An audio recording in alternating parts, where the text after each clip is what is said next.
तो सत्य के जितने संकल्प हैं, सत्य के जितने मार्ग हैं, सत्य के जितने रास्ते हैं, उसी का नाम है शिव महापुराण। सत्य ही शिव है और शिव ही मंगल करने वाले हैं। देखो, राम का भी काम बिना भगवान शिव के नहीं चलता। जब तक भगवान राम शिव जी को रामेश्वरम में नहीं बिठा लेते, तब तक लंका पर विजय प्राप्त नहीं कर पाए। भगवान कृष्ण का काम भी बगैर शिव के नहीं चलता। जब तक वृंदावन में गोपेश्वर महादेव नहीं बुला लिए, तब तक कंस जैसे आताताई का अंत नहीं कर पाए। तो जब राम और कृष्ण का काम बगैर शिव के नहीं चलता है, तो हमारा और आपका काम बगैर शिव के कैसे चल सकता है? और अभी आप जब शिव महापुराण का महत्व सुनोगे, तो चौरसिया परिवार आप ध्यान से सुनना, आप कल्पना नहीं करोगे कि आपने क्या करवा लिया है, कौन सा आयोजन आपके घर में हो गया। अभी आप शिव महापुराण का महत्व सुनना कि शिव महापुराण क्या है और इसका फल क्या है। क्योंकि बिना शिव के, या फिर यह कह दें तो अतिशयोक्ति नहीं है कि जब कुछ नहीं था तो भगवान शिव थे, और जब कुछ नहीं रहेगा तो भगवान शिव ही रहेंगे। जब कुछ नहीं था तो शिव थे, और जब कुछ नहीं रहेगा तो भगवान शिव ही रहेंगे। भगवान शिव का काम क्या है? शिव है क्या? सबसे पहले तो यह समझो, भवानी शंकरऊ बंदे श्रद्धा विश्वास रूपणऊ। एक बात का विशेष ख्याल, हम रोज ये बात बोलेंगे, जितने भी लोग पगड़ी लगाए हो, टोपी लगाए हो, सिर में तौलिया बांधे हो, निकाल दो। क्योंकि शिव महापुराण का पहला नियम यह है कि जो व्यक्ति चाहे शिव जी के नाम का मंत्र जपे, मृत्युंजय मंत्र जपे, शिव जी को जल चढ़ावे, शिव जी के मंदिर में जावे, शिव जी की आराधना करे और शिव महापुराण की कथा सुने, और अगर सिर पे पगड़ी तौलिया टोपी लगा के कोई शिव आराधना करता है, तो उसकी संतान उसके कुल में कलंक लगाने वाली हो जाती है। संतान उस व्यक्ति की बिगड़ेगी जो शिव की आराधना सिर पे कपड़ा डाल के करेगा। और इसी शिव महापुराण के महात्म के अध्याय नंबर 6 में श्लोक नंबर 43 का ऐसा कथन है इस ग्रंथ का, कि जो शिव की आराधना सिर पे कपड़ा डाल के करेगा, उसकी संतान उसके कुल को कलंक लगाने वाली हो जाएगी। पर यह बात माताओं के लिए नहीं है, तुम लोग ध्यान से सुनना, वरना तुम कल से सीताराम के जय हो हटा के कहें अच्छी कथा भाई, ये कई दिन में महाराज ने सीताराम कर दी गांव भर की। आज तो पहला दिन है तो हम ज्यादा कुछ नहीं कहेंगे, बाकी तो फिर स्वभाव सभी को पता है। हमने कही ना कि जो नहीं हटा है वो हम हटा के जाएंगे। आज पहला दिन है तो कोशिश करेंगे कि अच्छी अच्छी बातें हो जाएं, बाकी तो फिर हम कल से देखेंगे। तो भगवान शिव का काम क्या है? भगवान शिव का काम है भक्त को उसके इष्ट से मिलाना। देखो, कलयुग, सतयुग, त्रेता और द्वापर, जितना भगवान के प्रत्यक्ष दर्शन का फल था सतयुग में, त्रेता में और द्वापर में, जितना भगवान के प्रत्यक्ष दर्शन का फल था, कलयुग में अगर किसी को स्वप्न में भी भगवान के दर्शन हो गए हों, तो समझ लियो कि तुम्हें साक्षात ठाकुर जी के दर्शन हो गए। जिसको स्वप्न में दर्शन हुआ हो, हम उसको प्रणाम करते हैं, तुम्हारा मानव जीवन धन्य हो गया। और अभी तक तुम किसी को मानते हो, तुम दुर्गा को मानते हो, तुम राम को मानते हो, तुम कृष्ण को मानते हो, तुम गणेश जी को मानते हो, और अगर तुम्हारा इष्ट तुम्हें अभी तक स्वप्न में दर्शन न हुआ हो, तो समझ लेना कि भगवान शंकर की कृपा तुम्हारे ऊपर नहीं है अभी। और जब तक भगवान शंकर की कृपा नहीं होगी, तब तक तुम्हें अपने इष्ट का दर्शन हो नहीं सकता है। तो शिव जी क्या है? बोले विश्वास। भवानी शंकरऊ बंदे श्रद्धा विश्वास रूपणऊ। रामचरितमानस के श्लोक नंबर 2 वो आप पढ़ना, उसमें लिखा है भवानी शंकरऊ बंदे श्रद्धा विश्वास रूपणौ याभ्याम बिना न पश्यन्ति गुरु शंकर रूपणौ। शिव जी हैं विश्वास, और जब तक जीवन में विश्वास नहीं होगा तो ना तो राम का दर्शन होगा और ना कृष्ण का दर्शन होगा, क्योंकि भरोसा ही भगवान का दूसरा नाम है। भरोसा क्या है? भगवान का दूसरा नाम। जिसको भरोसा है उसके यहां भगवान है, और जिसको भरोसा नहीं है उसके यहां भगवान नहीं है।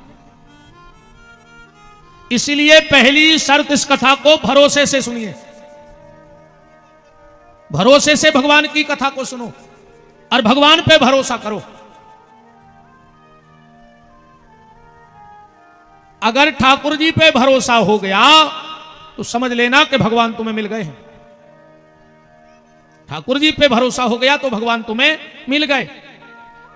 तो भगवान शिव की कृपा से ही हमें राम मिलेंगे, भगवान शिव की कृपा से ही हमें कृष्ण मिलेंगे, भगवान शिव की कृपा से ही हमें दुर्गा मिलेगी।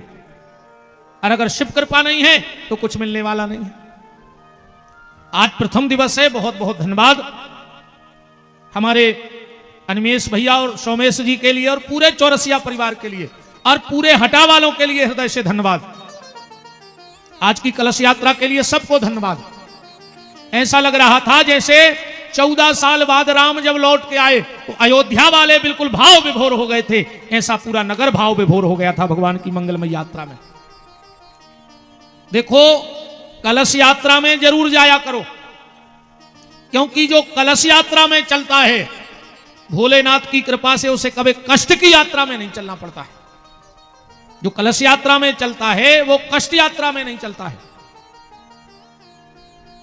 और विशेषकर शिव जी की कलश यात्रा, ये जो आप माताएं हमारी बहनें ऐसे लग रही थी जैसे राजा दशरथ की बहुएं मंगल कलश लेकर गुरुदेव वशिष्ठ के आश्रम में जा रही हों। ऐसा लग रहा था जैसे साक्षात लक्ष्मी सुख समृद्धि घट में भर करके और पूरे हटा में बिखेरने के लिए मेरी ये बहनें लक्ष्मी बन करके ज्ञान का घट लेकर, लक्ष्मी का घट लेकर, रिद्धि सिद्धि का घट लेकर। पर एक बात ध्यान से सुनना बहनों और पुरुष वर्ग, तुमने घट को कहां रखा? सिर पे। अब बात यह है कि 9 दिन में वो घट तुम्हारे घट में उतर जाए। सिर से तो उतर गया है, सिर पे जो था वो तो उतर गया, पर वो घट अब घट में बैठ जाए, मतलब कथा हृदय में बैठ जाए, एक एक शब्द हृदय में उतर जाए। अरे कहूं ऐसा ही कथा भाई, आए बैठे अच्छो प्रसाद खाओ, बोले मजा आएगा आज की कथा में। बोले गुरुजी ने कहा सुनाई? बोले नहीं यार कथा 1 नंबर की कर रहा है। अरे बोले सुनाई का है? बोले जा बिल्कुल खबर नहीं है। व्यवस्था 1 नंबर की करवाई चौरसिया परिवार ने, कथा 1 नंबर की हो रही, महाराज जी ने 1 नंबर की सुनाई, पर याद नहीं है कि सुनाई का कोई मतलब नहीं ऐसी। घट आज तो उतर गया सिर से नीचे, पर शब्द घट में उतर जाए तो घट यात्रा और कलश यात्रा का मतलब है, वरना कोई मतलब नहीं। और जो शिव महापुराण का कलश है, अगर ये तुम्हें पता लग जाए कि इसका करना क्या है, मैं चैलेंज दे रहा हूं व्यास गद्दी से, उसी दिन से तुम्हारे घर के संकट हट जाएंगे। क्योंकि शिव महापुराण बार बार होते नहीं है। शिव महापुराण के तुम्हें वक्ता नहीं मिलेंगे ज्यादा, वैसे तो बहुत हैं, पर इसमें लिखा क्या है वो पढ़ने वाले नहीं है। उसे तो तुम हमसे जो कहो हम वो पुराण कर दें, बीच बीच में उनको ना लेते अनामा की बातें करत रहे। पर वास्तव में जो शास्त्र सम्मत शिव महापुराण है, इसको आप सुनेंगे तो आपको लगेगा कि हमने अभी तक कछु सुनो ही नहीं। तो क्या ऐसा भी हो सकता है? आप इन 9 दिन में सुनेंगे क्रमशः सृष्टि का वर्णन, सृष्टि को बनाया किसने। भगवान शिव को दूध दही घी शहद शक्कर पंचामृत क्यों चढ़ता है? भगवान शिव को धतूरा और अकौआ का फूल क्यों चढ़ता है? कहां से अकौआ की उत्पत्ति हुई, कहां से धतूरे के फल की उत्पत्ति हुई? ईमानदारी से बताओ, आप लोग खूब शिव महापुराण सुनते हैं यूट्यूब पर, किसी को पता है कि अकौआ का पेड़ कहां से प्रकट हुआ? धतूरे का पेड़ कहां से प्रकट हुआ? बेलपत्र का तो बहुत लोग बता देते हैं कि बेलपत्र यहां से प्रकट हुआ, पर आपने सुना? ईमानदारी बताओ कभी कि धतूरा कहां से प्रकट हुआ? इतना प्रिय क्यों है भगवान शिव को? अकौआ का फूल कैसे बना, लाल चंदन कैसे बना, श्वेत चंदन कैसे बना, भगवान शिव के गले में नाग कहां से आया, भगवान शिव के कान में बिच्छू कहां से आए, भगवान शिव ने जिस शेर की बाघंबर को लपेटा वो शेर कौन था, भगवान शिव के पास नंदी कहां से आए। और ये खाली यहां से नहीं, तुम तो YouTube पे सर्च कर लियो, मिल जाए तो। बात तुम्हें 9 दिन में बाबतें हैं जो तुम्हें मोबाइल भी नहीं बता पाए, गारंटी कहा। अब बिल्कुल प्रमाणित शास्त्र, जिसको शंका हो जाए उठ के आ जाना मंच पे। भाषा भर हमारी बुंदेलखंडी रे है, सुबह हम बदल नहीं सका, जे को अच्छी नहीं लगे सो कल से आइयो ने भाषा बदली ने, जे ज्यादा स्टैंडर्ड वारे हो सो घरे बैठियो। पर बगैर प्रमाण के ये व्यास गद्दी एक शब्द नहीं बोलती कभी। एक एक चीज आप इस 9 दिन की कथा में सुनेंगे। हमने कहा ना हटा, है ना, हर प्रश्न से पर्दा हटा, क्योंकि ये हटा की कथा है। बगल में कोट भी है शायद, इस तरफ है, इस तरफ, इस तरफ कोट की ओट है, तो चोट मारे में भी मजा है ना। और हटा तो भैया वैसा ही फेमस है पूरी दुनिया में। वो फिल्मी गाना नहीं है, हटा सावन की घटा, बंबई वाले भी हटा को फिल्मी गानों में जोड़ जोड़ के गाते हैं, नहीं गाते? फेमस है भैया, ऐसो नहीं है। पर एक काम और, अगर हटा का उल्टा कर दिया जाए तो क्या होगा? उल्टा लिख के कल तुम लोग विचार बनाना, फिर हम बताएंगे कि क्या होगा। हो सकता है इस कथा में ज्यादा हंसी मजाक ना हो सकता है इसमें ज्यादा चुटकले ना बोले जाएं, पर जीवन की वो बात आपको मिलेगी, घर की एक एक चीज से आपका पर्दा हट जाएगा। हमारे यहां कौन सी गलती हो रही है, पूजा पाठ में हम क्या गलती कर रहे हैं, हमारे घर में कौन सी वस्तु कहां रखनी चाहिए, क्या रखना चाहिए घर में, क्या नहीं रखना चाहिए, कौन से देवताओं की कितनी मूर्ति हो, कितनी बड़ी हो, और कौन दिशा में मोह हो। हर देवता की मूर्ति पूर्व या पश्चिम में नहीं रखी जाए। घर में कहीं भी भगवान की सिंहासन नहीं बनानी चाहिए। एक एक चीज आप बिल्कुल प्रमाणित शिव महापुराण के माध्यम से सुनेंगे। जैसे आपने सुना भगवान रामकृष्ण के 24 अवतार हैं, सुना है भागवत में कि 24 अवतार हैं, तो भगवान शंकर के कितने अवतार हैं बताओ, किसी को पता है?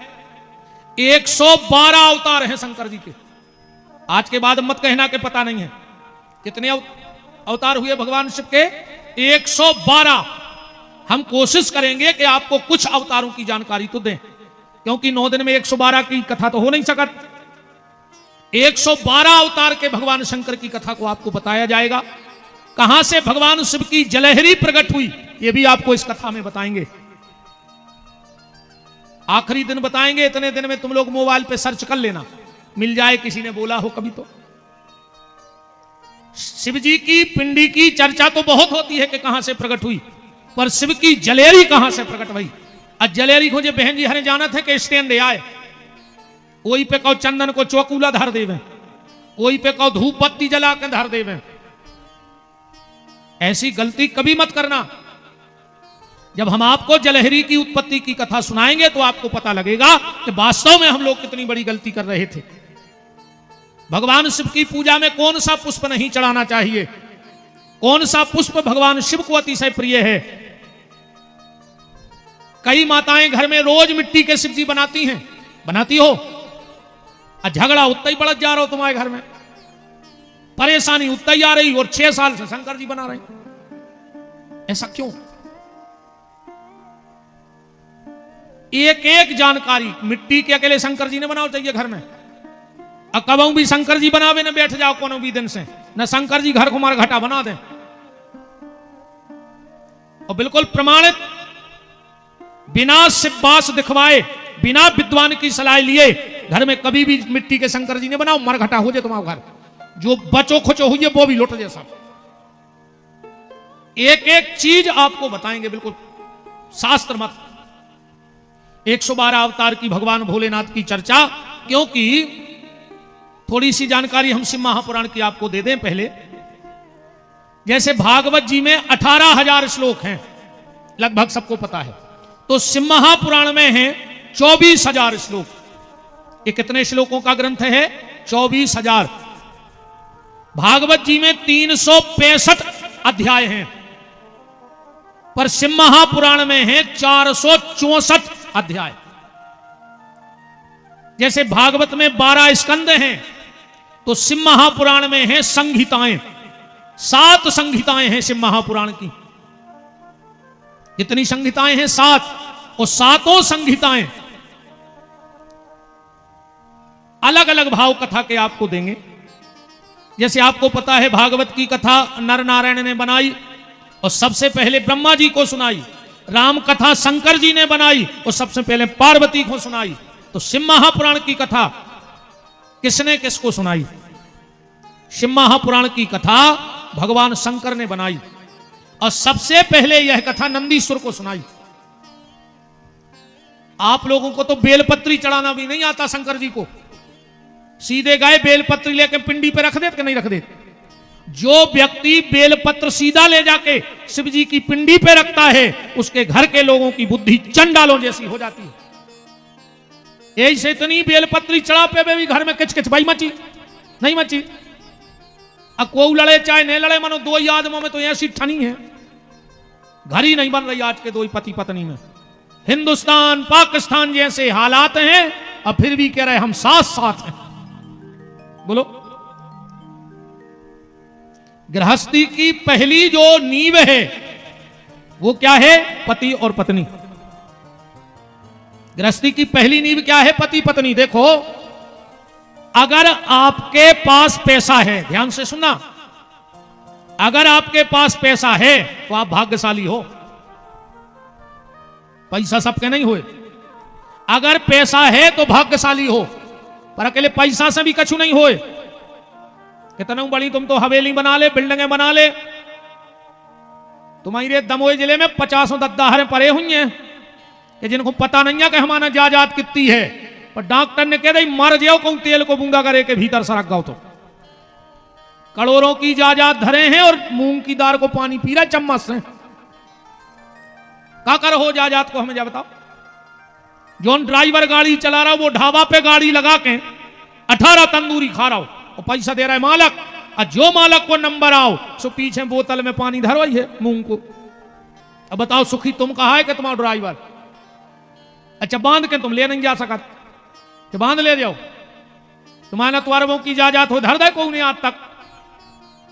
तो बाप मरो हो कि 50,000 तो खोसा ही दे जेब में, गली में खर्चा करा जे है स्वर्ग जे है सो।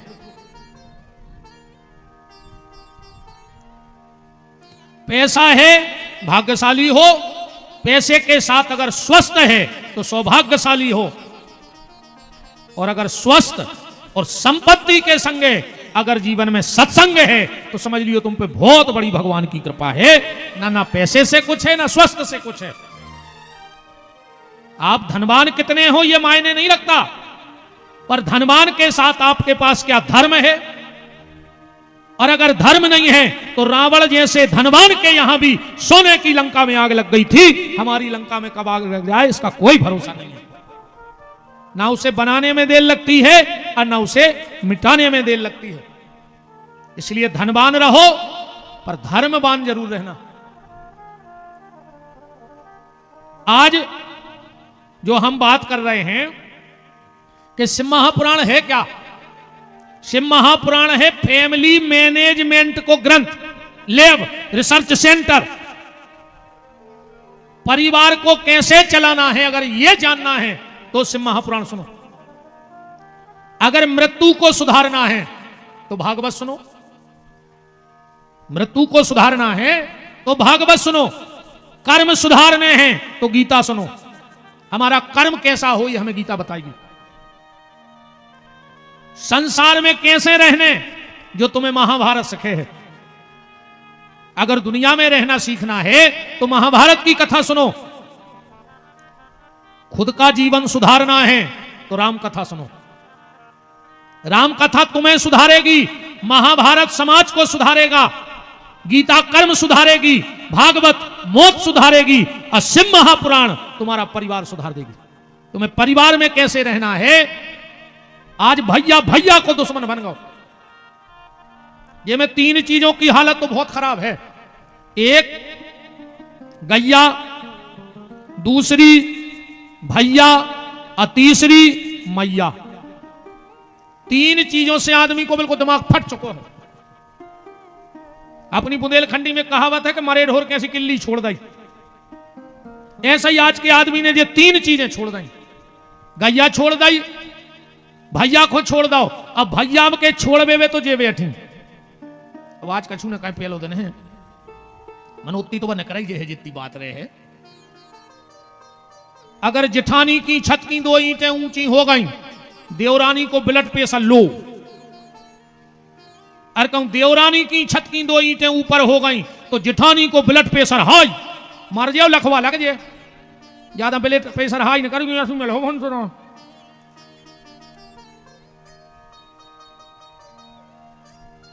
आज कछु ने कहीं आना को नहीं आए कल से। देखो जी कैसे देख रहा है जजमान के बिद गए भी तो कछु ने भी तो सूरज आउ था। भगवान से पूछो जी ने सूरज का बेचारी गाड़ा घाट वाली ऐसा ही तुम्हारे 9 दिन अब तो झेल नहीं पा रहे तब कछु हुए। परिवार में प्रेम रखो। ये ग्रंथ परिवार का ग्रंथ है। देखो आप कितना प्रेम है। सांप का सबसे प्रिय भोजन क्या है? चूहा है क्या नहीं है? और भगवान के शंकर के घर में तो दोनों हैं। गणेश जी का वाहन चूहा और शिव के गले में पड़ा है सर्प। वहां दुश्मन भी इकट्ठे हो गए। तुम भाई भाई इकट्ठे नहीं हो पा रहे, तुम देवरानी जिठानी इकट्ठे नहीं हो पा रहे। शेर गाय खाता है कि नहीं खाता? पर माता चंडी का वाहन शेर है और शिव का वाहन बैल है। एक जगह बंधे शेर बैल एक घाट हो गए तो तुम घर घर के एक घर में नहीं रह पा रहे। तो शिव महापुराण फैमिली मैनेजमेंट का ग्रंथ है कि परिवार को कैसे बनाना है। अब देखो आप शिव जी भजन कर सो उनकी पूजा भाई के नहीं भाई, उनने खुद की पूजा करवाई और पत्नी की पूजा करवाई। बताओ कहां दुर्गा नहीं पूजे? शिव जी की पत्नी कहां पूजा नहीं होती? खुद की पूजा, पत्नी की पूजा। शंकर जी ने 2 लड़का पूजवा दाए। बताओ गणेश जी कहां नहीं पूजे? कार्तिकेय जी की पूजा कहां नहीं हुए? चलो और आगे बढ़ो। शंकर जी ने खुद की पूजा करवाई, पत्नी की पूजा करवाई, 2 लड़का पुजवा दाए। शंकर जी ने 2 बंगे पुजवा दाई। बताओ अच्छा को नहीं चाहत के शंकर जी की बंगे हमारे घर में रहे? को नहीं चाहत के रिद्धि सिद्धि बनी रहे हमारे घरे? गणेश जी की बहुएं आए ना 2 पत्नी रिद्धि सिद्धि, और हर आदमी यही घुफर रहा कि गुरु जी हमारे घर में रिद्धि सिद्धि बनी रहे। अच्छा एक और विडंबना देखो, गणेश जी के घर है रिद्धि सिद्धि और आजकल मिल रही जिद्दी। नहीं है? गणेश जी के रिद्धि सिद्धि और अपन के घर है जिद्दी। शिव जी ने खुद की पूजा करवाई, पत्नी की पूजा करवाई, दोनों बच्चों की पूजा करवाई, दोनों बहुएं पुजवा दी और 2 नाती पुजवा दाए। बताओ कौन के घरे शुभ लाभ नहीं लिखो? ये कौन? शंकर जी के नाती नहीं, गणेश जी के बाल बच्चे। हम एक बात और आपको बताएंगे कि घर के दरवाजे पर सिंदूर का स्वस्तिक नहीं बनाना चाहिए और हर घर में सिंदूर के साथिया बने हैं दरवाजों पर। सिंदूर के घर के साथिया गृहस्थी को घर के दरवाजे नहीं बनाने चाहिए और बिल्कुल प्रमाणित, ऐसी बिल्कुल फेंका की कोई बात नहीं। गृहस्थी को फिर मेन दरवाजे पे काय का स्वस्तिक बनाना चाहिए जिससे उसके घर में धन बढ़े, क्योंकि गृहस्थी के अगर धन बढ़ेगा तो उसका धर्म भी बढ़ेगा। और अगर गृहस्थी सिंदूर के साथिया बना रहो, सेंदूर के चोला के, तो भजन तो बढ़े पर धन कम हो जाओ घर को। अक्सर करके आदमी सिंदूर के साथिया बनाए हर घरे, पर अनभिज्ञता के कारण हमें पता नहीं है तो हम लोगों को यह दिक्कत होती है। तो जब भगवान शिव ने खुद की पूजा करवाई, पत्नी की पूजा, 2 लड़का पुजवा दाए, 2 बंगे पुजवा दाई, 2 नाती पुजवा दाए। एक दिन देवताओं ने बैठक करी कि अपन तो रह गए देव, अब इनको आज से डिग्री दे दे, को बन गए महादेव। का से पूरा खानदान पुज रहा। और उसमें मेन कारण क्या है? मेन कारण है गृहस्थ में प्रेम। गृहस्थ में प्रेम। देखो एक बात और आप ध्यान से समझ लो, आज के समय में पैसा कमावो कठिन नहीं है। आज के समय में पैसा कमाना कठिन नहीं है, वे तो कर्मा भागी आए जो रोज फिर रहे। जिनने कमा ला उनकी और खराब का थे। कई आदमी हमारी से कहते गुरुजी हम तो इतने फंस गए हैं अब कि खावे को तक टेम नहीं है, जहर खा ले मर जा। फिर जी काय खोरा काय हो कमाई तित्ती जा पीठ पे बांध के ले नहीं जाने, पेट पे खा नहीं रहा तो मर जा। फिर कई आदमी नहीं कहता तो हमें खावे को तक टेम नहीं, फांसी लगा ले। काय को लगेगा तो वहां दिन रात। पैसा कमाना कोई कठिन काम नहीं है। आज के समय में नाम कमावो बिल्कुल कठिन काम नहीं है। रातों रात सोशल मीडिया इतनी एक्टिव है कि तुम्हें पूरा देश जानने लगे, 1 मिनट में वायरल हो जाओ। बताओ उन्हें घर वाले को मार के फेंक दो के पेल को जाना तो बताओ। अब तुम पूरे भारत में कोई से पूछ लो सब जानने लगे। एक रील वायरल है भाई, एक उन्हें घर वाले को ड्रम में धर दो तो काट के। आजकल तो जो खतरा बढ़ गया कल घर के लगी रही समय में घर वाले को ड्रम में काट के धर दो, उन्हें घर वाले को धक्का दे दो, बस सास दामाद के संग भाग गई, एक समधी समधन के संग भाग गओ। कालो घर के लगी है संसार में, कौन पे भरोसा कर गिरी। तो नाम तो 2 मिनट में दुनिया जानने लग। आज के समय में सबसे कठिन अगर कोई काम है तो वो का है, अपनी औलाद को अच्छी गली धरा दे। वो अगर यही हटा में तुम्हारी औलाद अच्छी न कर गई होए तो तुम सबसे धनी आदमी कहा है। अरे कहूं औलाद बिगड़ गई होए तुमने कितना कमा ला होए ठिकानो नहीं है कि कबे भैया जुआ में सब हार के फांसी लगा लें। तुमने कितना कमा ला होए। अकू दारू खोरी की लत लग गई तो सिसगिया में सब मिट जात, कुछ नहीं बचा। सिसगिया में तो कछु बचता ही नहीं है। जो शराब में डूबा उभरा नहीं जिंदगानी में, वो लाखों घर मिट गए बोतल के बंद पानी में, हजारों घर बर्बाद हो गए उस शराब में। तो मेन जो शिव महापुराण, हम तो आज सिर्फ आपको महत्व बता रहे हैं शिव महापुराण का। शिव महापुराण का पहला महत्व यह है कि संतान कैसे अच्छी बने। मेरी बहनों, अपने बच्चों को बुरी नजर से तो बचाना, गड़ा पे रहियो भभूत दियो, पर बुरी संगत से बचा लियो। बुरी नजर से तो बच जाएगा, पर अगर बुरी संगत में फंस गया तो नहीं बच पाएगा। फिर औलाद पे विशेष ध्यान दो। संपत्ति इकट्ठी करो संतान को, पर उसके साथ साथ संस्कार जरूर दो। अपने सनातन धर्म का उसको ज्ञान कराओ, उसको साधु संतों के पास बैठाओ, उसको सत्संग में लाओ, उसको पता लगे कि मां क्या होती है, पिता क्या होता है। क्योंकि वो चला रहा मोबाइल, सो के लाने तो मां कहा मम्मी, मम्मी माने पुरानी लाश, और पापा कहा है डैड, डैड माने मरो। तो वो जान लो कि बाप तुम्हारा ही जगह हमारी चलने घर में।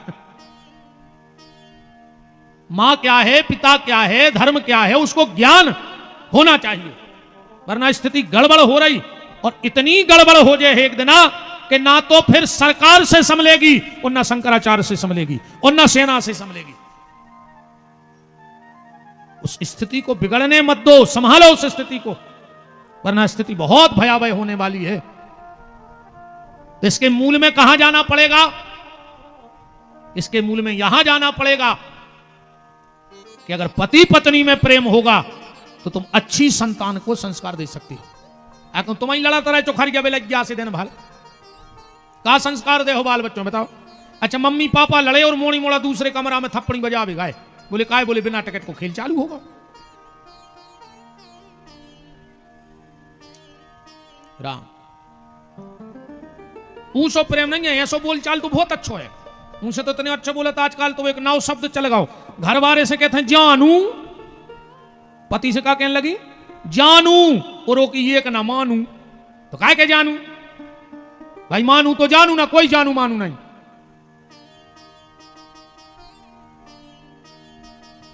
बहुत ध्यान से समझने की बातें हैं। जब तुम पति पत्नी में प्रेम होगा तो तुम बहुत अच्छी संतान को संस्कार दे सकती हो। तो भगवान शंकर ने इस ग्रंथ को नंदीश्वर को, नंदीश्वर ने कार्तिकेय जी को, कार्तिकेय जी ने व्यास जी को, व्यास जी ने सूत जी को, सूत जी ने शौनक ऋषियों को, और अब हटा में चौरसिया परिवार के पुण्यों का उदय होने के कारण आज ये शिव महापुराण चल करके हटा आ गया। बोलो शिव महापुराण की जय। हम प्रवेश करते हैं प्रथम श्लोक में। कहां से प्रारंभ है शिव महापुराण के हे सूत महाप्राज्ञा। शिव महापुराण का पहला श्लोक, हे सूत महाप्राज्ञा सर्व सिद्धांत वित प्रभु आख्या ही में कथा सारम पुराणा नाम विंसतः। नैमी सारण्य की पावन भूमि में सोनकादि 88,000 ऋषि सूत जी महाराज से पूछ रहे हैं कि आपने हमें खूब पुराण वेद शास्त्र सब सुनाए, कथाएं तो आपने बहुत सुनाई, अब हमें कथा को सार सुनाओ जिससे हमारे परिवार में सुधार होवे। देखो भैया, अगर परिवार की व्यथा मिट जाए है तो कथा अच्छी लगे। अगर परिवार में व्यथा बनी रही तो न तुम्हारा भजन में मन लगने न कथा में मन लगने। तो परिवार की व्यथा कैसे मिटेगी? बोले वो कथा से नहीं मिटेगी, कथा के सार से मिटेगी। इसलिए शिव महापुराण को क्या कहा? हे सूत महाप्राज्ञा सर्व सिद्धांत वित प्रभु। हमें कथा का सार बताओ।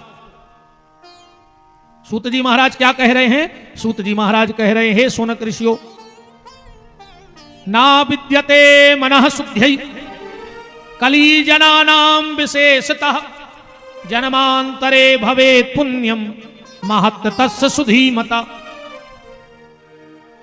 अनंत जन्मों के पुण्यों का जब प्रभाव होता है तो शिव महापुराण शब्द कान में पड़ता है। कथा तो बहुत बड़ी बात है,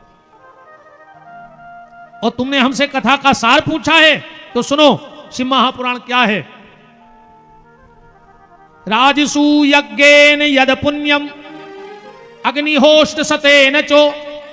जिसने राजसु यज्ञ कर लिया हो, और कलयुग में राजसु यज्ञ संभव है नहीं,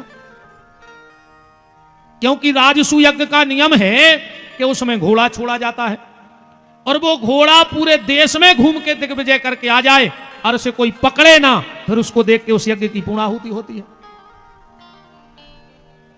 तो राजसु यज्ञ तो संभव है ही नहीं कलयुग में। सूत जी महाराज कह रहे चाहे राजसु यज्ञ कर ले, चाहे घर में शिव महापुराण की कथा करा लो, चाहे 100 साल तक रेगुलर 100 वर्ष तक घर में यज्ञ की आग न बुझे, 100 साल तक आहुति गिरे, एक भी दिन ऐसो न होए तो जो भी अपन नहीं कर सकत। मान के चलो 100 साल को यज्ञ को अपनी उम्र ही नहीं है इतनी कि है अब नहीं आ, ये तो 70 खिंच जाओ कहूं अब के तो बहुत कुसर मानियो। ये तो पहले के आए से आने इन्हें खाओ है शुद्ध घी, अपन को नहीं मिल रहा शुद्ध तेल। अब तुम कहो कि तुम 80-90 खिंच जा तो राम है भाज क्यों? तो एक तो 100 साल की आयु नहीं है, और जिनकी है वे देवता हैं। जिनकी भी आयु 100 साल की मिल जाए समझ लियो वे देवता हैं। पर पुराण में लिखा है कि 100 वर्ष तक तुम्हारे घर में यज्ञ की आग न बुझे, रोज यज्ञ होवे। तो जितना फल उस 100 साल के यज्ञ का है उतना शिव महापुराण की कथा का फल है। अगर शिव महापुराण की कथा जिस जगह हो जाए, इस गांव में हो जाए, जिस नगर में हो जाए, समझ लेना वहां 100 साल तक यज्ञ हो गया रेगुलर। मैंने कहा था ना, ये चौरसिया समाज के परिवार का बहुत बड़ा पुण्य है कि उनके मन में शिव महापुराण का विचार आया। भागवत भी हो सकती थी, राम कथा भी हो सकती थी, पर विचार शिव महापुराण का आया। तत्पुण्यम लभते शंभु कथा श्रवण मात्रता। कथा सुनने मात्र से राजसु यज्ञ का फल और 100 वर्ष तक घर में यज्ञ होने का फल सहज ही प्राप्त हो जाता है। और सूत जी कह रहे हैं, जो इतने जगह ना गया हो उसका जीवन बेकार। कहां? जो गंगा ना गया हो, जो 7 नदियों में स्नान ना किया हो, जो प्रमुख 7 नदियां हैं, जो 7 पुरी में ना गया हो, सप्तपुरी हैं, 7 नदियां हैं, जिसने सप्तऋषियों का दर्शन ना किया हो, जो अयोध्या में रात्रि ना रुका हो, जिसने जमुना जी के जल का पान ना किया हो, जो गया जी में पितरों का पिंडदान ना किया हो। तो सूत जी क्या कह रहे हैं? श्लोक पढ़िए। गंगत्यापन पुण्यश्चैव सप्तपुरो गया तथा। जिसके घर में शिव महापुराण की कथा हो जाती है तो जहां से उनकी वंश बेल चली है, और जहां जहां वो पेड़ बनी है, अब कई लोगों को तो अपने ही को पता नहीं कि अपने खानदान के कहां कैसे भाई कहां रह रहे, भाई 2-4 पीढ़ी तक का सबको ज्ञान है। अब तुमसे कहो कि 7 पीढ़ी पहले तुम्हारे बब्बा के कक्का हते, फिर उनके के लड़का हते, फिर वे कहां गए, है कोई अपन होना पता। तो इस शिव महापुराण में लिखा है कि जिसके यहां शिव महापुराण की कथा का वाचन हो जाता है, जो भाव से शिव महापुराण की कथा को सुन लेता है, उसकी जहां से वंश बेल होती है वहां तक के पितर शिवलोक को वास कर जाते हैं, उनकी मुक्ति हो जाती है शिव महापुराण से। शिव महापुराण को साधारण ग्रंथ मत समझना, उसको 7 नदियों में कल्पवास करने का फल मिल जाता है। 7 ही नदियां में 1-1 महीना माघ में रुकने का, चाहे 1-1 महीना माघ में 7 ही नदियों पे रुक जाओ 7 साल, और चाहे घर में शिव महापुराण की कथा सुन लो बैठ के। 7 ही पुरियों में रेवे को फल है, खाली शिव महापुराण के श्लोक लिखे हैं। और जब इतना सब कुछ बताया तो सोनक ऋषि बोले कि आपने तो बहुत बड़ा महत्व बता दो, तो क्या किसी ने इस पुराण को किया है, सुना है, कोई कथा है? बोले बिल्कुल है।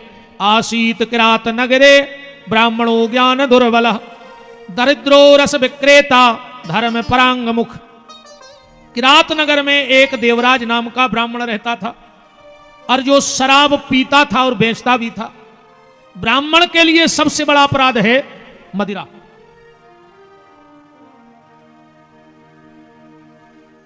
ब्राह्मण ने अगर मदिरा पी ली है तो उसका प्रायश्चित क्या है?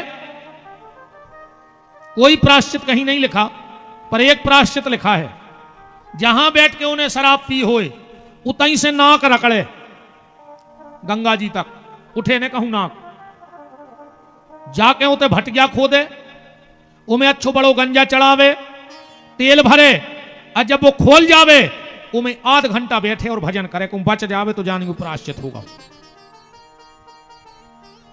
ब्राह्मण के लिए सब अपराध क्षमा है, पर ब्राह्मण को शराब नहीं पीनी चाहिए कभी, और मांस का भक्षण नहीं करना चाहिए। पर इन्हें खूब दारू बेच के जायदाद कमाई, पर दारू को पैसा तो दारू ही खाई है रे।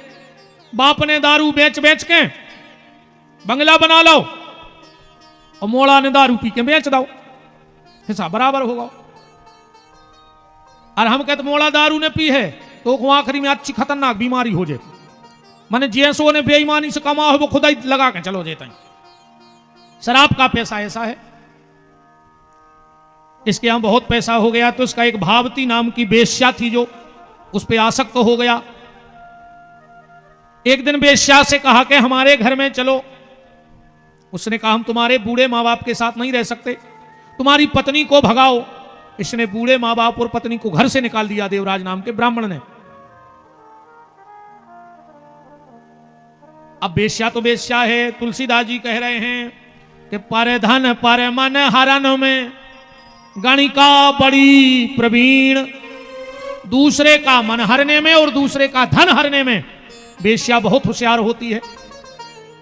जब पूरा पैसा देवराज का खत्म हो गया, क्योंकि अधर्म को हतो तो गलत ही रास्ता गो, एक दिन इसने अपने घर से निकाल दिया। ये बाहर एक मंदिर में पहुंचा, कुछ तो बचा नहीं था, बूढ़ा हो गया था, बीमार था। तो शिव महापुराण के मंदिर में गया। शंकर जी के होते हो रही थी शिव पुराण की कथा, जो कथा सुनबे ने गाओ तो जो चिड़िया पे डरोरा भूखो, ये लोभ से कि जब कथा हो जाए है तो प्रसाद बटे, प्रसाद बटे तो हमें खावे मिले। आरती हुई, प्रसाद बटा, और जैसे ही इसके हाथ में प्रसाद आया और ये प्रसाद को एक दाना मुंह में रखा ही था और उसके प्राण निकल गए। यमराज ने कहा जाओ संसार का सबसे दुष्ट ब्राह्मण देवराज मरा है, उसे खींच के लाओ। और जैसे ही यम के दूत आए और उसको पास में बांधने लगे, भगवान शिव के गणों ने कहा रुक जाओ, ये नरक नहीं जाएगा। अरे बोले पापी है, बोले किया होगा इसने कभी पाप।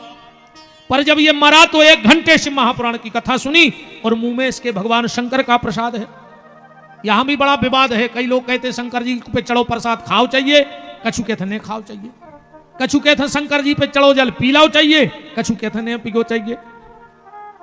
इसका भी हम आपको कथा में जब बिल्कुल प्रमाणित श्लोक संख्या के साथ बताएंगे कि शिव जी पे चढ़ा हुआ प्रसाद पाना चाहिए कि शिव जी पे चढ़ा हुआ प्रसाद नहीं पाना चाहिए। तो सूत जी महाराज कहते कि खाली जीवन भर इसने पाप किया, पर आखिरी में शिव महापुराण की कथा सुन ली और मुंह में शिव का प्रसाद था। यहां तक लिखा है भैया शास्त्रों में कि अगर शंकर जी को प्रसाद आज खा ले तो 27 दिन में मर जाओ तुम तो भगवान के धाम जय हो।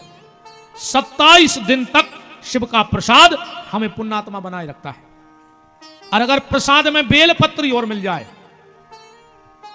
तो अगर 27 दिन तक मौत हो जाए बेलपत्री में प्रसाद खावे वाले को, तो भगवान स्वयं उसे लेने पधारते हैं। हम आपको बेलपत्री की उत्पत्ति बताएंगे कि कहां से हुई। माता लक्ष्मी ने अपना स्तन काट के भगवान शंकर को चढ़ाया था और भगवान शंकर ने माता लक्ष्मी का वो स्तन ले जाकर कैलाश की मिट्टी में रख दिया और उसमें से बेल का वृक्ष हुआ है। बोलो वृंदावन बिहारी लाल की। आगे ये पूरी कथाएं आप सुनोगे। हम तो कहते चूकना नहीं कथा से, कथाएं तो बहुत सुनी होंगी आपने, पर हम तुम्हारी बिथा मिटाने की गारंटी लेते हैं। कथा तो फिर आएंगे वाचक, खूब सुनना। तो सूत जी महाराज बोले कि भगवान शिव का प्रसाद मुंह में था और वो मर गया तो उसे शिवलोक की प्राप्ति हुई। बोले और कोई प्रमाण? बोले एक प्रमाण और है। कौन सा? समुद्र निकटे देशो ग्रामो बाष्कल संग का बसंती यत्र पापिष्टा वेद धर्म जिता जन। एक बाष्कल नाम का ग्राम था और उसमें एक बिंदुक नाम का ब्राह्मण रहता था। देवराज तो पूरे गांव में ही बिगड़ो तो अकेलो, पर बाष्कल नाम का जो गांव था जहां बिंदुक नाम का ब्राह्मण था वो तो पूरा गांव ही भ्रष्ट था। वहां तो मांस मदिरा, और यहां जैसा लिखा है वो तो हम बोल भी नहीं सकते, मर्यादा है। पर वहां कोई भी स्त्री किसी भी पुरुष के पास जा सकती थी और कोई भी पुरुष किसी भी स्त्री के साथ पास चला जाता था। वहां कोई भेदभाव नहीं था। राक्षसों से भी गया गुजरा गांव था। तो जो बिंदुक नाम का ब्राह्मण था इसकी शादी हो गई चंचुला नाम की ब्राह्मण कन्या से। चंचुला बहुत अच्छे परिवार की थी, संस्कारवान, पर पति भी दुष्ट और वो पूरा गांव भी दुष्ट। अब चंचुला देखती कि मेरा पति तो पर स्त्री के पास जाता है। गांव में कुछ महिलाओं में चर्चा की कि मेरा पति, तो गांव की महिलाओं ने कहा रे यहां ये कोई प्रतिबंध नहीं है, तुम भी जाया करो पर पुरुष के पास, इसमें कोई दिक्कत नहीं।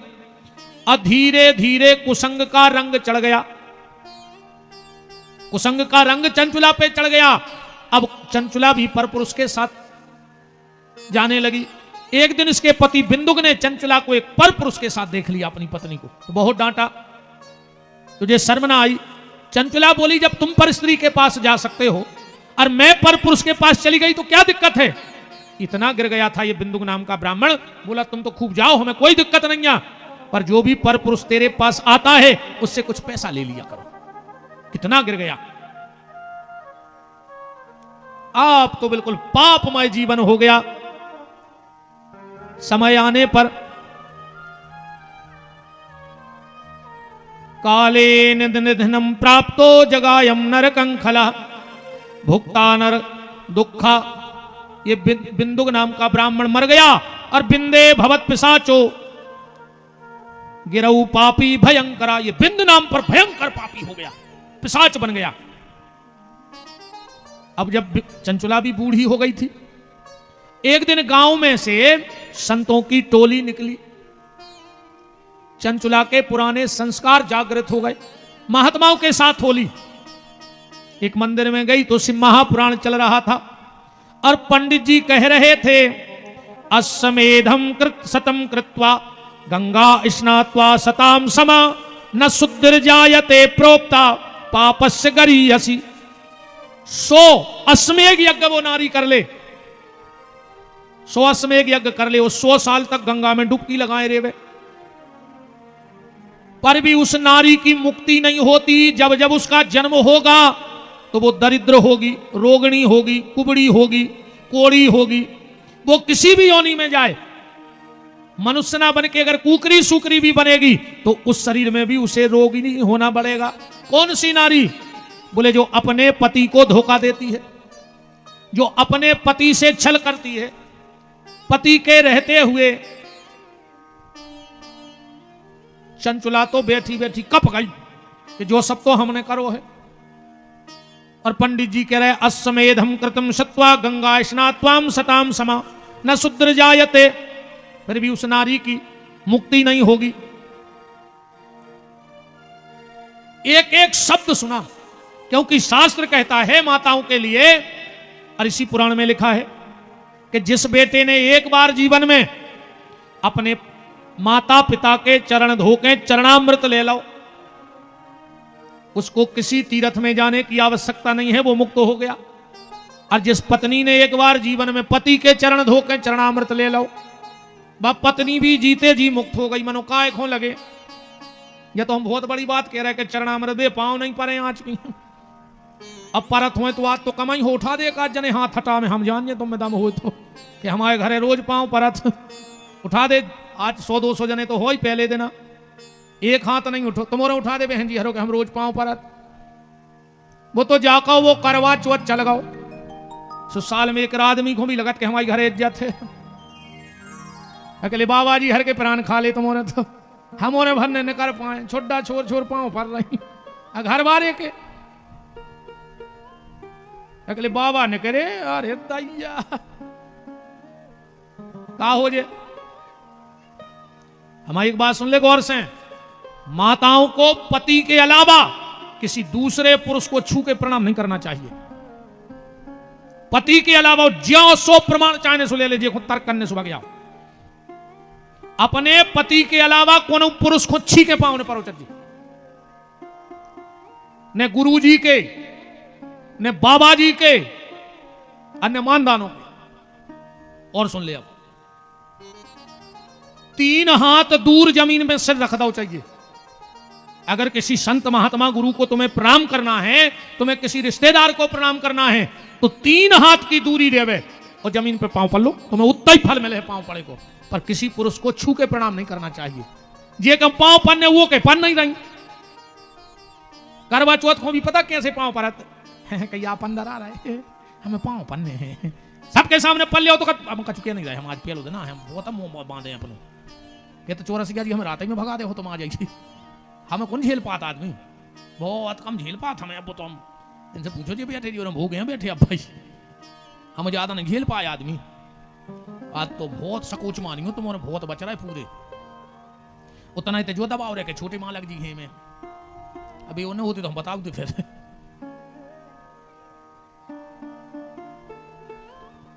जिस बेटे ने जीवन में एक बार अपने माँ बाप के चरण धोके पी लिए, को कोनो तीरथ जावे की जरूरत नहीं है। और अगर भगवत दास ने बोला तो ने गंगा जाएगा ने जमुना मार जाओ, क्या एक्सीडेंट में मार जाओ। हाँ मेरे को गारंटी जानी हो बाप मत आई से बेर बाद ये मंदिरों कर गया पूज रही बार गया घर की सास प्यासों मर रही वे मंदिर में लेन लगाए तो जल चढ़ावे। चंडी माता नहीं जाने कि तुम कितनी पापन धरी, घर की सास प्यासी मर रही वे 9 दुर्गा में लेन लगाए तो 4 बजे से। माता नहीं जाने कि तुम कितनी बड़ी कपटन धरी का है। महाराज ये हो कीड़ा पार्क है, ऐसी ने मारो हो कहूं सास दुखी मर गई तो तुम तो मारो हो कीड़ा पार्क है। जी भी आज फंसाइया गई बहन जी हरे कलश यात्रा में ऐसी जानते तो डबला धर के घरे चले जाते। हमें नहीं सुनने का कथा मथा नवने तो भग पा रही बेचारी हैं। जैसे ही पंडित जी कथा करके उतरे, चंचुला जमीन पे लेट गई। पंडित जी पंडित जी पंडित जी हमें बचाओ। और एक श्लोक देखना यहां लगभग लगभग सबको आता है। तुम्हें वो माता च पिता, तुम्हें वो बंधु च सखा, तुम्हें वो विद्या द्रविणम, तुम्हें वो सर्वम मम देव देवो। लगभग लगभग सब जानत, पर एक जने हाथ उठा के बताओ कि वो श्लोक आए कहां को, कौन शास्त्र को आए, रामायण को आए कि गीता को आए कि गणौर पुराण को आए कि ब्रह्म वैवर्त पुराण को आए, कहां को आए जो श्लोक।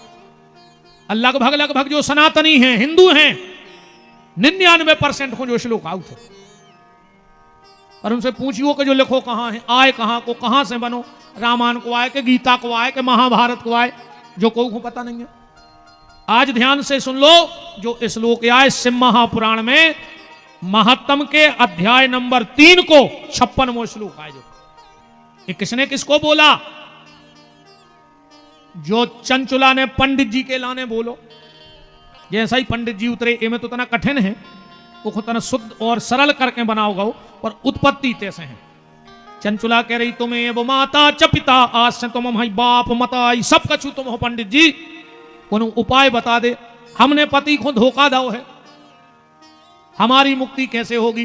पंडित जी बोले माता जी 100 अश्वमेध यज्ञ कर ले फिर भी मुक्ति नहीं आ, 100 साल गंगा में डूबी रहो फिर भी मुक्ति नहीं आ, तो कोई तो उपाय होगा। बोले अगर भाव से सिंह महापुराण की कथा सुन ले तो मुक्ति हो जाए पाप से। पति को कभी अपशब्द बोले हो, पति को ऊंची आवाज में बात करी हो, में भी दोष है, तो माताओं को शिव महापुराण की कथा सुननी चाहिए, दोष खत्म हो जाता है जीवन में। तो बोले माता जी तुम शिव महापुराण की जजमान बन जाओ। चंचुला बोली हम आनंद खावे, कथा कहां से करवाएं? पंडित जी बोले कि माता जी कथा में क्या दिक्कत है? बोले पैसा खर्च होता है। बोले कथा में नहीं होता, भगवान की कथा में कम पैसा खर्च नहीं होता। बोले फिर जो खर्च या तो अपनी व्यवस्था आए, तुम 10 लाख को टेंट लगवा ले, भगवान के खाते में गिर गए पैसा। भाई वीआईपी कुर्सी डाली तुमने अपनी व्यवस्था कर लाई, तो भगवान किया होगा जब व्यवस्था? बताओ, कछु टेंट वाले ले जाए, कछु साउंड वाले ले जाए, जितने बच्चे सो महाराज ले जाए, कई कथा पर 20 लाख के। अब भगवान को तो फूला ही हाथे रहने जितने छिड़क दे, और कई 25 लाख खर्च हो गए कथा में, भगवान के दे दिया कथा तुमने। कछु महाराज ले लें, टेंट वाले ले जाए, बैनर वाले ले लें, अखाड़े वाले ले गए, बाजी वाले ले गए, भगवान की कथा में का खर्च हुआ? ये तो सब अपना सोच सपाट अपनी व्यवस्थाएं हैं जो भगवान की नोई। कथा तो नीचे बैठ के भी हो जाती, नहीं हो जाती। जो सप्ताह में हम काय को अपनी व्यवस्था को धन रे पंडित जी। बोले माता तुम्हें कथा सुनने हैं? बोले हृदय से। तो पंडित जी बोले हम तुम्हें शिव महापुराण की कथा सुने।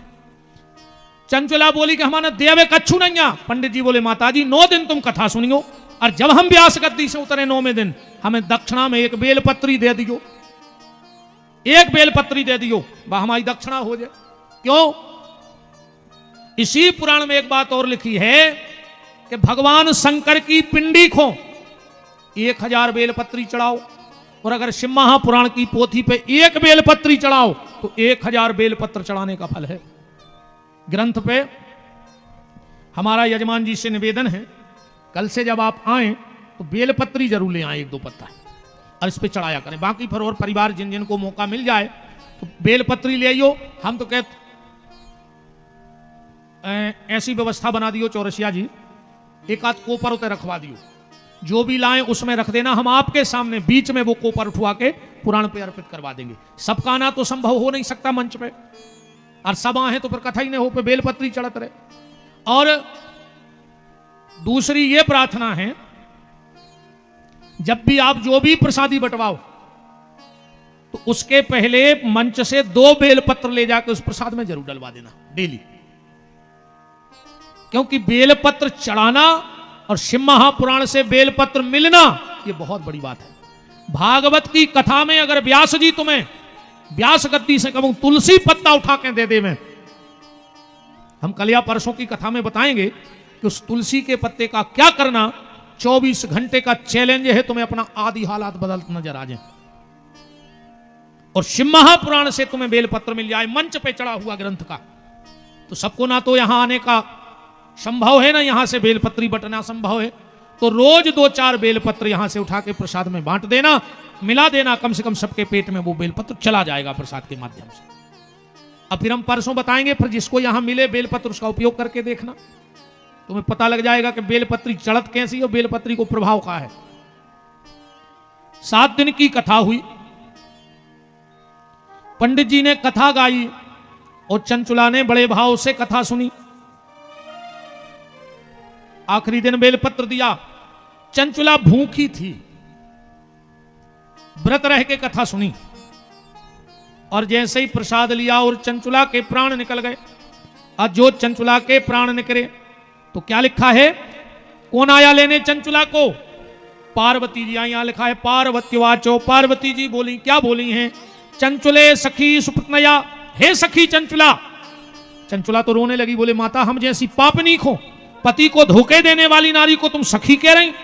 पार्वती बोली सुन लो, जो भी माताएं मेरे पतिदेव शिव के शिव महापुराण को श्रद्धा भाव से सुन लेती हैं, उन्हें हम अपनी सखी बना लेते हैं, तो आज से तुम मेरी सखी बन गई हो। इसलिए कहा है चंचुले सखी सुपत्नया।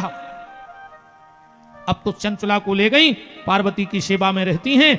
एक दिन चंचुला बैठी बैठी बोली कि माता कितनऊ कछु करो हमाओ पति, कितनऊ खराब हतो मनो हतो तो हमारो पति। ये अब वो कहाँ है? बोले वो तो भयंकर प्रेत बन गया, बहुत बड़ा प्रेत बन गया है। वो कोद्धार, बोले उसे भी शिव महापुराण की कथा सुनानी पड़ेगी। कहाँ है? बोले बिंद नाम के पर्वत पे। ये बिंद नाम का पर्वत कहाँ है? आप लोग कभी गए हो? प्रयाग से जब हम काशी जाते हैं तो बीच में बिंद नाम का पहाड़ पड़ता है, पर्वत, प्रयाग से काशी के बीच में। कौन सुनाएगा कथा? तो पार्वती जी ने एक गण प्रकट करो जे को नाव है तो तुम्बुरु, और वो तुम्बुरु नाम के गण ने जाके चंचुला के संगे के पति को बांध के कथा सुनाई है। और उस कथा के प्रभाव से बिंदुक भी परम धाम को चला गया। बोलो गौरी शंकर भगवान की जय। सूत जी महाराज बोले और क्या सुनना चाहते? बोलो बहुत ही अच्छो ग्रंथ है। जो अगर कभी कोई कथा कराना चाहे तो उसको क्या करना चाहिए?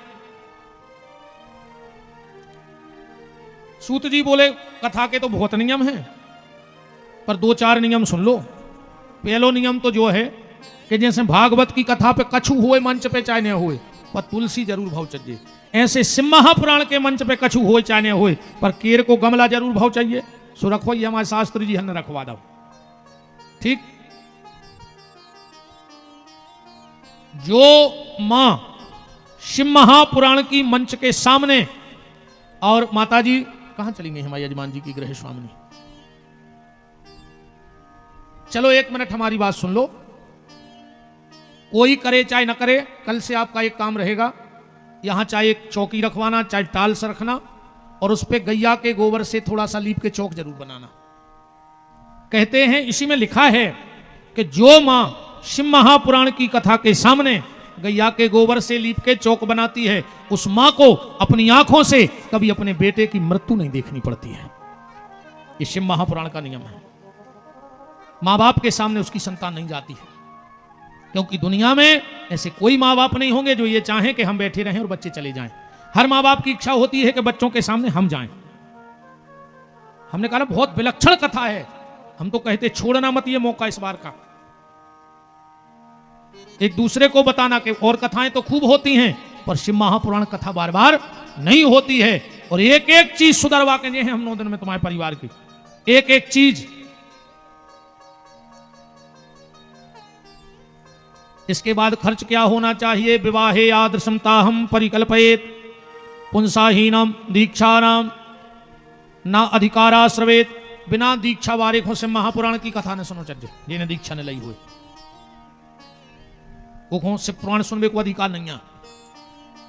अब नहीं ले पाई हो तो एक काम करियो, जितने दिन कथा चल रही ये व्यास गद्दी को ही अपनो गुरु स्वीकार कर लियो, जिस पुराण ही तुम्हारा गुरु है, ठीक। इसके बाद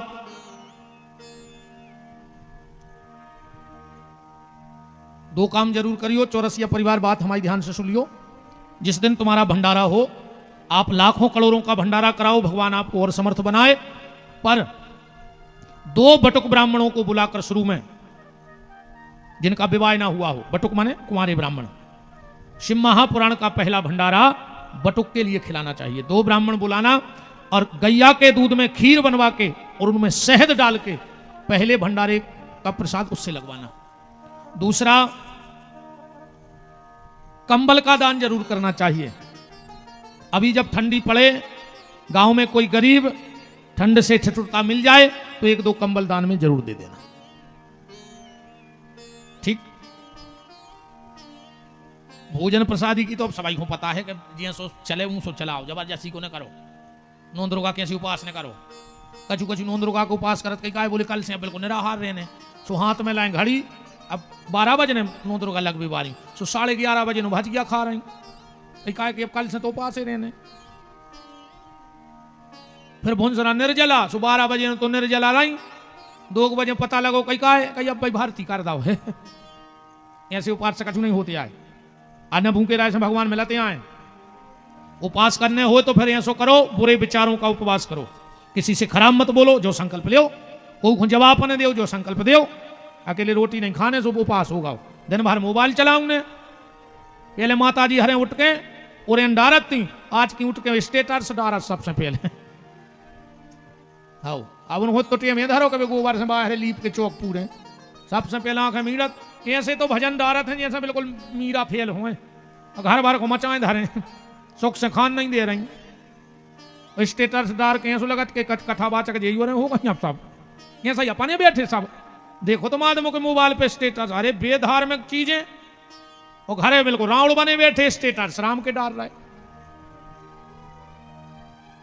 बड़ी दिक्कतें हैं जीवन में। अच्छा तुम तो भोजन करो बस शर्त जा है कि जितो भोजन करो उस तन्नक ज्यादा भजन करत रहियो भोजन कब नुकसान कर ही नहीं सका। हाँ भजन भर कम नहीं हो पाए भोजन में जब शरीर ही नहीं रह सुखाए को भजन उज्जे ने खे मार जे उलाए थे दुनिया की बीमारी घेर बेलो सुखे निरोगी काया शरीर स्वस्थ। अच्छा बता हम अब भाई तुम्हारे गोड़ों में 2 लठ दे रहे अब फिर कहें कथा सुनो हड्डी टूट जाए लगे मानते जब शरीर स्वस्थ होगा परिवार सुखी होगा तो भजन में मन लगे। अब घर के तलवार लाए फिर तुमसे कहें कि हनुमान चालीसा करो तो पुसा रहो तुम हनुमान चालीसा बताओ। तो भोजन खूब करियो बिल्कुल दिक्कत नहीं है बस भजन करत रहो भोजन वो करियो जो भी ध्यान सुन ले भोजन में बा चीज लाएंगे कि जो भगवान को भोग लग जाए जो थाली उठा के तुम मंदिर तक ले जा सको भगवान के वही परसेंगे अपनी थाली में। अब आजकल तो आदमी मांस तक खा रहे अजून जो मांस खा रहे माछी आछी तो ऐसा खा जा तुम नहीं जब थाने मुर्गा चीथ गए सुंगरा खा गए तो माछी का उनको घिना पने आए बिखा जाए ऐसा ही बीन बीन घर की पूरी भोजन करो वही भोजन करियो जे पे भोग लग जाए जे पे तुलसी को पत्ता डाल सको बात हमारा संकेत समझ रहे जे पे तुलसी को पत्ता धर पाओ वो अर्घा लगा के कहो के हे गोविंद पाओ वही भोजन करियो। ऐसो नहीं कि जे पे तुलसी धर पाए नहीं अर्घा लगा पाए ऐसे तो फिर अगले जन्म में कुत्ता बन के हाड़ चीथ गयो अभी आदमी बने हो तो प्रसाद खा ले अगले जन्म में भगवान से जो हमें रोटी अच्छी नहीं लगे ये तो कुत्ता बना दे न जो सुंगरा बना दे तो फिर VIP भोजन करियो कोई दिक्कत नहीं है। ये सब नियम बताए गोकर्ण जी ने सूत जी ने सोनक ऋषियों को। आज महत्तम की चर्चा थी आप लोग भी लगभग 2 बजे से सब लगे हो। कल ठीक कांगोरी पर चाहे राघव क्या वजह से डरूरी में समय पर चाहिए राघव 4 बजे से हरी इच्छा तक चलो तुम्हारा 3:30 बजे आ जाजू हैं हाँ वो फिर तुम्हारे जिया बजे आने हो आ जाजू अपन होते थे संगीत में लग जाए नाम के तो बिल्कुल नहीं आज तुम तो जिया बजे तुम आ जाओ उतनी बजे हम आ जाए अब तुमने अभी आ हो सो अपन तो देखो भाई ऐसो है चौरसिया जी के घरे आ गए अब तुम्हें काम करवाने सो करवाओ नहीं करवाने सो नहीं करवाओ पेमेंट तो अपना पूरा कहा 9 दिन को भाई जितने तुम्हारे कर्मचारी लगे हुए हैं तुम चाहे ऑफिस में हो AC में बैठा रहो चाहे काम ले ले उनको महीना तो पक्को कहा ऐसा यहाँ हम महाराज हम तुम्हारे घरे टेम पे आ गए अब तुम्हें करवाने हो काम सो करवा जो नहीं करवा अपन तो सोई रहे बताने लगे ऐसी कि रोन क्या कहते पहुँचाने लगो तो रोन लगे और न ले छतरिया गोबर को चली ऐसे महाराज आए हम तो ठीक 3:30 बजे हम आपको तो मिले हैं। आनंद ले लो बहुत विलक्षण चीजें बार आपको कथा में सुनाएंगे हैं और जो पहली बार है आप बहुत चीजें सुनो ये बार की कथा में कई पर्दा हटा दे हैं हटा में हाँ बिल्कुल गारंटी है हटा के हैं कई पर्दा कैसे हवन करने हैं तुम्हें घर में कैसे साकल्य बनाने हैं का नहीं करने विशेष करके जो समझाऊंगे कि जो भर न करिए घर में नाता तो सीता ही राम हो जाए फिर। तो आज की चर्चा यही ठाकुर जी के चरणों में विराम है। कल ठीक समय आप सबका दर्शन होगा इसी मंगल शुभकामनाओं के साथ समस्त हटा और आसपास जहाँ जहाँ से जो भगत पधारे हों सबका हमारे अनमेश जी और सोमेश जी और पूरे चौरसिया परिवार की तरफ से आप सबका खूब खूब मान। आप सबने खूब आज कलश यात्रा में चौरसिया परिवार का मान बढ़ाया उनका साथ दिया। ऐसे ही इस कार्यक्रम को दिव्यता और भव्यता देखो कार्यक्रम की दिव्यता न पंडाल से होती है न पंडित से होती है न सजावट से होती है न यजमान से होती है। पंडाल की शोभा तो हमारे श्रोताओं से होती है। आप सब इस कार्यक्रम की शोभा हो। आप सबने आज जो मान बढ़ाया चौरसिया परिवार का उसके लिए आप सबको बहुत बहुत धन्यवाद और आभारी है चौरसिया परिवार आप सबका कि आपने ऐसा आनंद लुटाया। कल ठीक समय आप सबका दर्शन हो। अब हो जा ठाणे दद्दा हरो आदमी चुनाव में ठाणो हो जा तुम्हारे आरती में नहीं हो रहा है। खोलो हाथ जब तक आरती जल रही। हमारे यजमान जी श्री महेश प्रसाद जी और उनकी गृह स्वामिनी और अनमेश भैया, सोमेश भैया और समस्त चौरसिया परिवार, हमारे सोमेश भैया की माता जी श्रीमती संध्या जी, श्रीमती लता अशोक जी, श्रीमती नीतू संजय, डॉक्टर शिवानी, डॉक्टर दीक्षित, क्षितिज जी, इंजीनियर राहुल, तनिष्क, पाखी, अनायसा, काशी, अनन्या, शिवजित एवं समस्त चौरसिया परिवार और श्री अजब सेवा समिति एवं क्षेत्रवासी सभी परिवारजन हमारे